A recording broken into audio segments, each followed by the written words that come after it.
আসসালামু আলাইকুম, সবাইকে শুভেচ্ছা। আশা করি সবাই ভালো আছেন। আমরা বাংলাদেশের ব্যাংকিং সেক্টরের বিভিন্ন ক্রেডিট এরিয়া নিয়ে কথা বলেছি। আমরা এর মধ্যে ক্রেডিট কার্ড, তারপর হচ্ছে হোম লোন, এখন কার লোন নিয়ে কথা বলছি। আসলে তার আগে আমাদের আরেকটু ধারণা দেওয়া উচিত ছিল, সেটা হচ্ছে যে লোন কি জিনিস, বা এই, ব্যাংকের ভাষায় ব্যাংক বা অন্যান্য আর্থিক প্রতিষ্ঠানের ভাষায় এই ফাইন্যান্স কি জিনিস, আমরা এটা নিয়ে একটু কথা বলতে চাই। যদি ওভারঅল কথা বলি, মূলত এটাকে একটা ফান্ডেড এবং নন ফান্ডেড এই দুই ভাগে ভাগ করা যেতে পারে। ফান্ডেড ফাইন্যান্সে বা অর্থায়নে ব্যাংক সরাসরি গ্রাহককে নগদ টাকা দেয়, যেটা যার মাধ্যমে আহ, কিছু স্বয়ং ক্যাশ টাকা পয়সার মালিকানা বদল হয়। আর নন ফান্ডেড ফাইন্যান্সের ক্ষেত্রে ব্যাংক কোনো ধরনের টাকা পয়সা দেয় না। এতে কিছু কিছু ক্ষেত্রে ব্যাংক তার সুনামের মাধ্যমে, ব্যবহার করার মাধ্যমে অন্যান্য থার্ড পার্টিকে নিশ্চয়তা দিয়ে থাকে গ্রাহকের পক্ষে। এখানে ব্যাংক ছোট কিছু বা আর্থিক প্রতিষ্ঠান ছোট কিছু কিছু কমিশন নিয়ে থাকে ফি হিসেবে। তো এই ফান্ডেড এবং নন ফান্ডেড ফাইন্যান্সের মধ্যে আমরা যে সমস্ত এরিয়া নিয়ে কথা বলেছি সেটা মূলত ফান্ডেড ফাইন্যান্সের এরিয়া। আর এই ফান্ডেড ফাইন্যান্সের আরও কিছু ধাপ যদি আমরা আলোচনা করি, সেটা হতে পারে পার্সোনাল লোন, কনজিউমার লোন অথবা এসএমই লোন, তারপরে হতে পারে কর্পোরেট লোন। এই ধরনের কিছু লোনের লেয়ার রয়েছে। প্রতিষ্ঠান ভেদে বা গ্রাহকের ধরন ভেদে ব্যাংক বা আর্থিক প্রতিষ্ঠান এই লোনের ধরনগুলোকে আলাদা করে থাকে। মনে করেন আপনি একজন শিক্ষক মানুষ বা আপনি একজন সরকারি চাকরিজীবী, আপনি একটি কোনো ব্যাংক বা আর্থিক প্রতিষ্ঠানে লোন নিতে গেলেন, তো সেখানে তার আপনাকে পার্সোনাল লোন গ্রহীতা হিসেবে আপনাকে ট্রিট করবে। কিন্তু যদি কোনো প্রাইভেট বা পাবলিক লিমিটেড কোম্পানি কোনো ব্যাংক বা আর্থিক প্রতিষ্ঠান থেকে লোন নেয়, তখন এই ধরনের প্রতিষ্ঠানগুলোকে, এই ধরনের লোনগুলোকে তারা কর্পোরেট লোন বলে থাকে।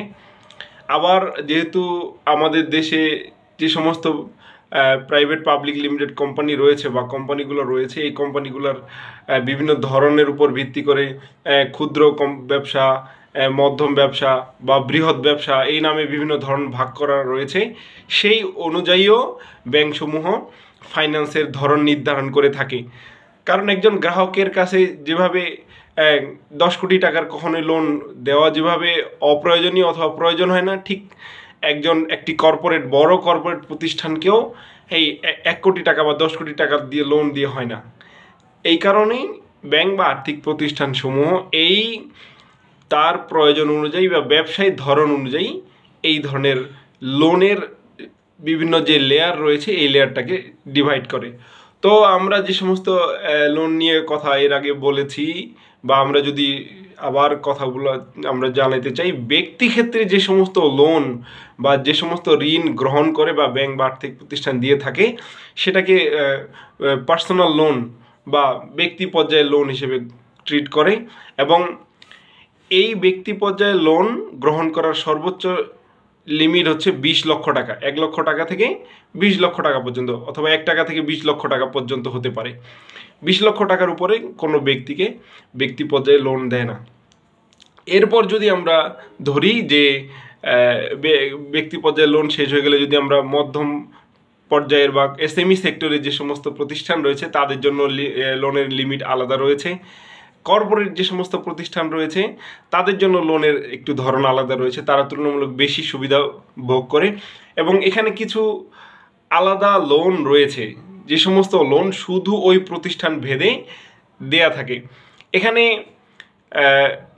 গ্রাহক এবং ব্যাংক একটি চুক্তি হয়, যেখানে দুই পক্ষ রাজি হয় যে তারা কি মাধ্যমে কোন প্রক্রিয়ায় এই ধরনের ফাইন্যান্সগুলো অ্যাভেল করে থাকবে।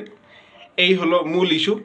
তো আমরা এখন যে সমস্ত এরিয়া নিয়ে কথা বলছি, এই সমস্ত এরিয়া হচ্ছে কনজিউমার বা এসএমই সেক্টরের লোন, যেখানে ব্যাংক বা আর্থিক প্রতিষ্ঠান এই ছোট ছোট এরিয়াগুলোকে টার্গেট করে বা ওই সমস্ত লেভেলকে টার্গেট করে ফাইন্যান্স করে থাকে বা লোন প্রদান করে থাকে। তো আমরা এখন যেহেতু কার লোন নিয়ে কথা বলছি, আমরা কার লোন নিয়ে আবার কথা বলবো। এই হলো মূলত আমাদের মূল আলোচনার এরিয়া। তো আমরা যে সমস্ত ইস্যু নিয়ে এখন কথা বলছি, এখন আমরা কনজিউমার লেভেল নিয়ে বা কনজিউমার লেভেল বা এসএমই সেক্টরের যে সমস্ত লোনের প্রক্রিয়া রয়েছে সেটা নিয়ে আমরা কথা চালাচ্ছি। আপনাদের সাথে আরও কথা শেয়ার করব। আপনারা আপনাদের সবার মতামত জানাবেন। আপনারা যেটা বুঝেন না অবশ্যই আপনারা জিজ্ঞাসা করবেন, বা আমি যদি কোনো ভুল কথা বলে থাকি আপনারা শেয়ার করবেন। এতে করে ইন্টারেকশন সব থেকে ভালো হওয়ার পাশাপাশি আমি যে উদ্দেশ্য নিয়ে আপনাদের সাথে এই কাজ চালাচ্ছি সেটা সফল হবে। আমি চাই যে আপনারা আপনাদের ব্যাংকিং সম্বন্ধে যে ধারণা সেটা উন্নতি করেন। এতে করে আপনি এখন যেহেতু 21 শতকের দুনিয়া চলছে, এখানে আর্থিক প্রতিষ্ঠান অবশ্যই জড়িত, আমাদের জীবনে প্রত্যক্ষ পরোক্ষভাবে ওতপ্রোতভাবে জড়িত। তো আমরা যদি কৌশলী হয়ে ব্যাংকিং শিখতে পারি বা নলেজ রাখতে পারি, তাহলে আমাদের জন্য অন্যান্য যে সমস্ত ফ্যাসিলিটিস রয়েছে বা ব্যাংকিং যে সমস্ত ইস্যু রয়েছে আমরা অ্যাক্সেস করতে পারবো, বা আমাদের অর্থনীতিকে আমরা নিজেদের মতো করে সাজাইতে পারবো।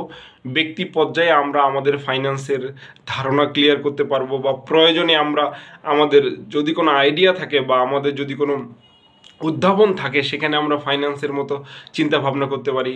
এতে করে আমাদের কর্মসংস্থানের পাশাপাশি আমাদের দেশের উন্নতি হবে, ব্যাংকিং সেক্টরের উন্নতি হবে। তো এই হলো প্রক্রিয়া। সবাইকে ধন্যবাদ। সবাই আপনাদের মতামত জানাবেন, পাশে থাকবেন। আসসালামু আলাইকুম।